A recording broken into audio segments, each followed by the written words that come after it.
And I'm back on the YouTube grind once again, creating long form content. And after an absence of over a year now, I am back on YouTube, officially back on YouTube. And if you are somebody who's been keeping up with my content, you know that I didn't go anywhere. I was still on Instagram, but I was creating short form content.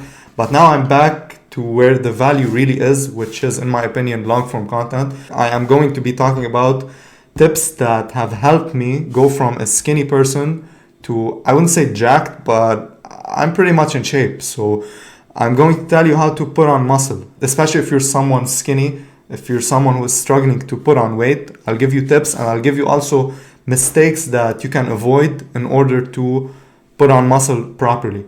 And to start things off, a lot of people that are underweight, they always say that they have bad appetite, or no matter how much they eat, they are hard gainers.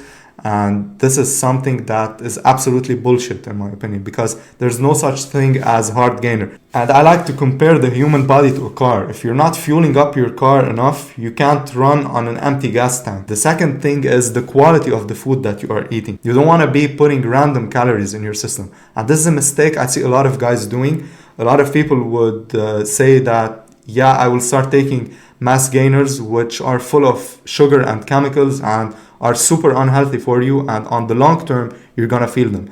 And I used to be a victim of this as well. I fell into the trap of taking mass gainers every day. I used to have 2 shakes because I was just under 55 kilograms when I was 18 to 19. And I wanted a quick fix, but there is no quick fix. You have to be patient with it. It's a long-term thing. It's not something that happens overnight, and you're going to have to stick to the process. Once you start putting mass gainer in your system, you're just putting sugar that you are going to store as fat, and it's very unhealthy fat. It's nothing that is going to help you build muscle. If you're skinny, you probably have never felt this feeling before, the feeling of being bloated, having your belly to stick out. And it's a really, really bad and terrible experience. And especially if you are going to just be consuming calories just for the sake of it, you have to do a clean bulk, not a dirty bulk. A dirty bulk is just going to put your heart at risk and is going to expose you to a lot of health issues. So you don't want to do that. Instead, you're going to be focused on eating whole foods. And what I mean by this is you're going to increase your protein intake. You're going to eat animal products. You're going to eat meat. You're going to eat chicken, drink milk. Have a lot of protein, eggs, cheese, things of that nature. You're gonna reach your calorie surplus, but you're gonna reach it in a healthy way instead of a way that's gonna cause you harm. The second point would be to be consistent with your training. So 5 days a week is good, 6 days is optimal, and 7 days is overboard.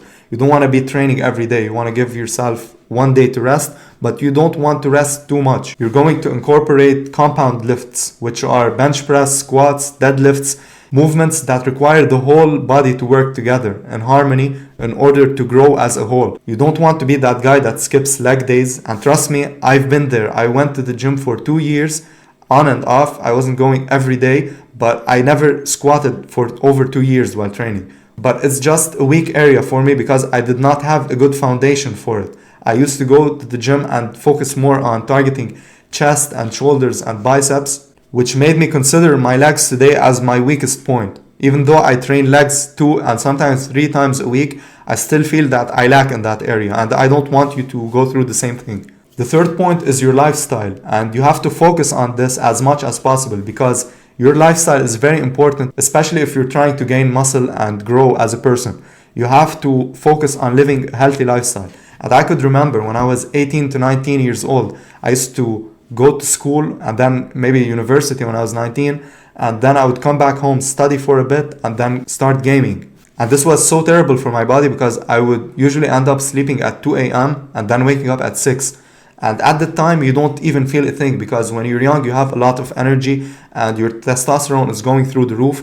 But now, as I'm 27 years old, I really feel sleep is very important, and especially getting 8, sometimes 9 hours. This is going to allow your muscles and your tissues to regenerate, which is very, very important and crucial, especially if you are trying to gain muscle. As for the last tip, it's about time. You're going to have to really be patient with this. It will take a lot of effort and consistency. It will not happen overnight, and you're going to think about it as an investment in your health and in yourself. Because if you start lifting weights when you are 18, 19, maybe 20 years old, if you still do it consistently for at least 5 years, you are going to have a good and solid foundation.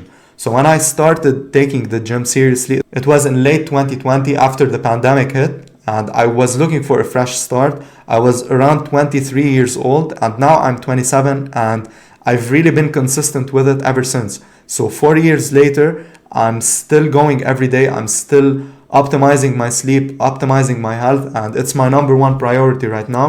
And I really feel the results of it. And this is something that you're going to have to commit to yourself, and no one will do it for you. You're going to have to show up for yourself. And this is how you are going to be able to have a solid foundation that's going to serve you for the rest of your life. And that's a wrap for this video. I hope you enjoyed it. And if you have any questions, make sure to let me know in the comments. And make sure to also check my older videos if you want to know how to train properly. I've already made 10 videos about each and every single muscle group that would be really helpful for you, especially if you're someone who just started going to the gym. So with that being said, I hope you enjoyed this, and I'll see you in the next video. And I've been counting down